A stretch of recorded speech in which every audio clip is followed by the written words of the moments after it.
Welcome back. In this video, I'll show you how to download Call of Duty Warzone on your PC. So first things first, you need to install the battleNet application. So I've done a video on how to install it. I'll link it down in the description below. So once you install battleNet, launch it, and then sign in into your account.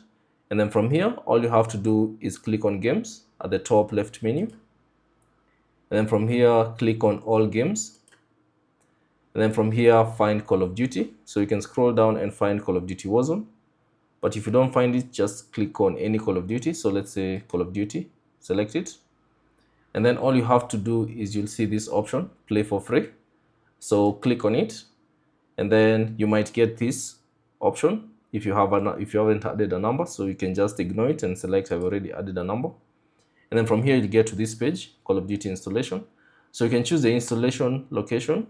So if you want, this is the default one. So if you want to change it, all you have to do is click on change folder and then choose another location and select, and then click on select folder. And also you can choose the default language for that particular game. So you can either change the language by simply click on changing language and then choose the language that you prefer and then select confirm. Once done, you should see also these two options. There's the enable auto update or create desktop shortcut.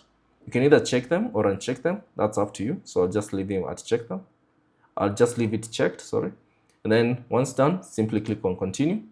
Now from here, since you want to download Warzone only, all you have to do is uncheck all these boxes. And then you can see by default, it has already selected the Warzone 2022 and the Warzone itself. So you can either choose, let's say for instance, if you want Warzone only, you can just uncheck this one and get Warzone only. Or you can just select Modern Warfare 2 Warzone 2022. And then once you confirm the changes, all you have to do is simply click on Start Install. Now give it a few seconds. And then now you should see the installation process begin at the bottom left corner of the screen. You can see the progress. So give it a few seconds and there we go. Now you'll see Call of Duty Warzone being installed on your PC. Now once done, you can simply click on launch and that will launch the Warzone on your PC. So that's basically it on how to download Call of Duty Warzone on PC. Thanks for watching. If you have any questions, leave them down in the comment section below. And if you found this video useful, consider leaving a like and subscribe to the channel.